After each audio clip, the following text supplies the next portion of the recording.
Jawa Tengah, hiduplah seorang gadis bernama Kirana.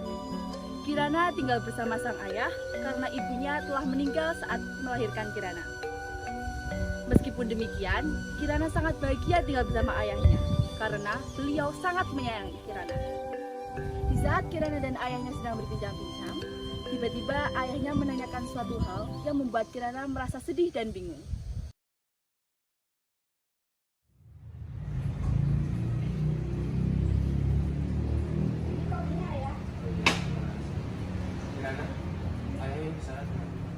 Ada apa ya? Jadi begini Kirana, ayah ingin menikah lagi. Menurutmu bagaimana? Ayah ingin bekerja di kota, tapi tidak tega meninggalkanmu sendirian di sini. Oh, bukankah ayah sudah berjanji tidak akan menikah lagi?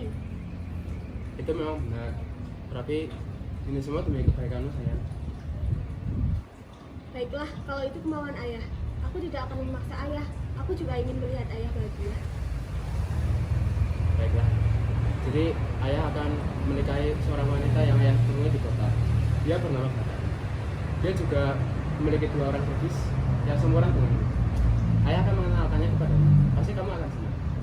Oh, benarkah ayah? Kalau gitu, aku tidak akan kesepian lagi. Terima kasih ayah.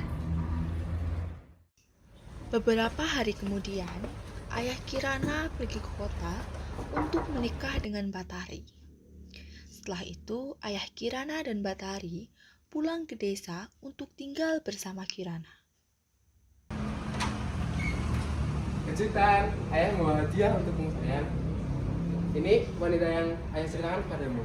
Kalau sekarang, kamu manggil dia ibu ya sayang. Halo sayang. Dan ini 2 saudarimu mulai sekarang. Halo Kirana, aku Kinasih.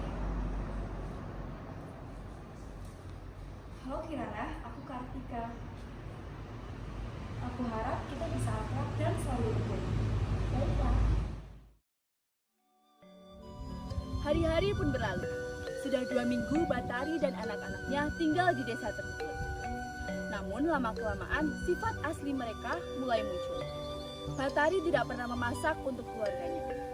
Kartika dan Kinasih juga tidak pernah membantu Kirana untuk mengerjakan pekerjaan rumah. Justru Kirana lah yang telah mengerjakan semua pekerjaan rumah. Batari, suamimu meninggal. Apa? Dia kecelakaan.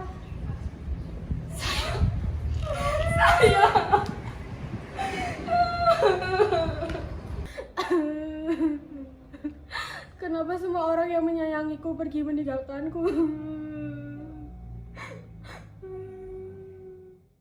Akhirnya kita bebas menguasai rumah ini, Bu. Betul sayang, akhirnya kita bebas dari situ. Apakah itu? Bu, apakah kita harus berpesta untuk merayakan ini? Ide bagus. Yang keras dong. Bu, aku juga mau dipijetin. Hei, Bika Bu. Dengar nggak Kinasih ngomong? Iya, Bu.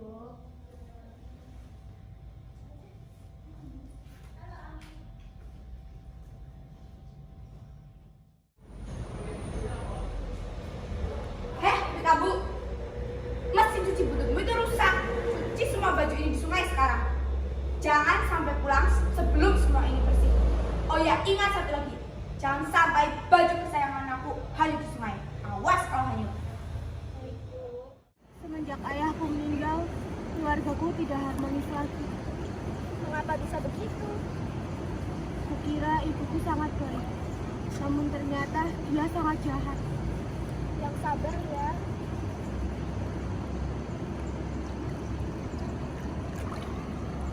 Baju ibuku, cepat kau ambil sebelum semakin jauh. Kirana akhirnya kembali ke rumah dan melapor kepada ibu tirinya. Ibunya sangat marah. Maaf ibu, baju kesayangan ibu hanyut. Dasar bodoh. Baju kesayangan ibu itu sangat mahal. Apakah kamu mampu menggantinya? Cepat cari ke sungai dan jangan sampai pulang. Kalau belum ketemu. Baik ibu.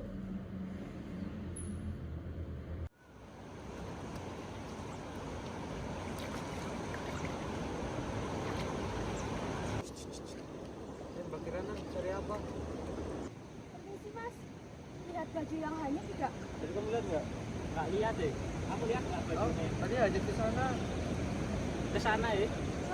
Makasih, Bang. Ya, sama-sama. Kirana hampir menyerah karena hari mulai sore. Dari kejauhan, ia melihat sebuah rumah. Kirana pun mendekat ke rumah itu dan mengetuk pintu rumah. Lalu keluarlah seorang nenek penghuni rumah.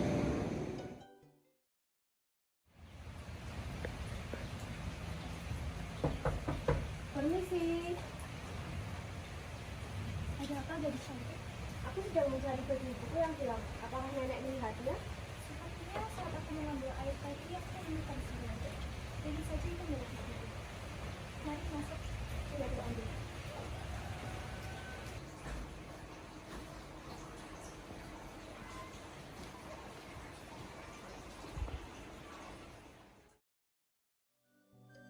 Ketika Kirana melihat baju itu, ternyata benar, itu adalah baju ibu.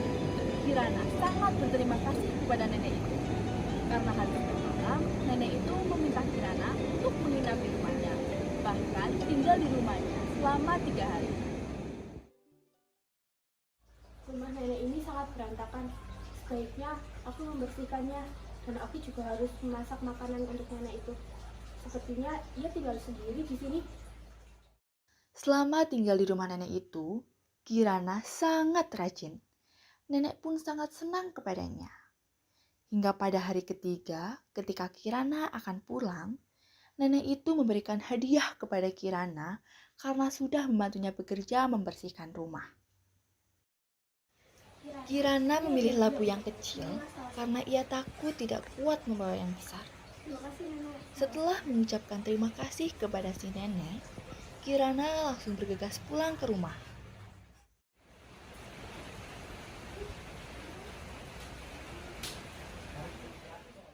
Wah, Setibanya ia di rumah, Kirana pun membuka bingkisan tersebut. Ia sangat terkejut karena di dalamnya berisi intan permata dan berlian yang sangat banyak. Ia menceritakan kejadian itu kepada ibu tirinya, sekaligus pertemuannya dengan nenek itu. Sayang, cepat kamu datang ke rumah nenek yang Kirana ceritakan. Ketika aja Bu, dia kan lebih besar dari aku dan pasti lebih kuat membawa dia yang lebih besar. Hei Sontoloyo, enak aja. Pokoknya aku tidak mau ya panas-panasan di sungai. Makeup aku ini mahal Bu, kalau luntur bagaimana?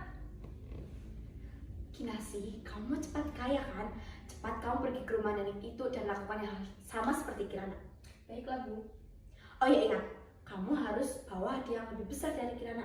Pasti di situ banyak perhiasan. Kinasi pergi ke rumah nenek itu dan tinggal bersamanya selama 3 hari. Namun, sifat Kinasi dan Kirana sangat berbeda. Kinasi ini sangat pemalas. Kinasi tidak pernah membantu pekerjaan nenek.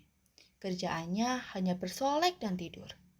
Akhirnya, karena merasa kesal, setelah 3 hari, nenek menyuruh Kinasi pulang tanpa memberi hadiah kepada Kinasi. Hei nenek tua, bukannya kamu seharusnya memberiku hadiah?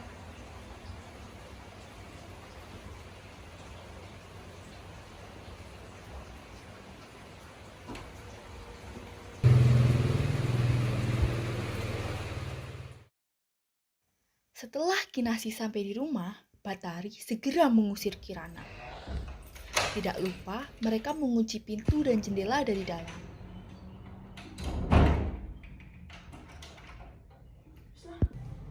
Bu, kita akan kaya raya Bu.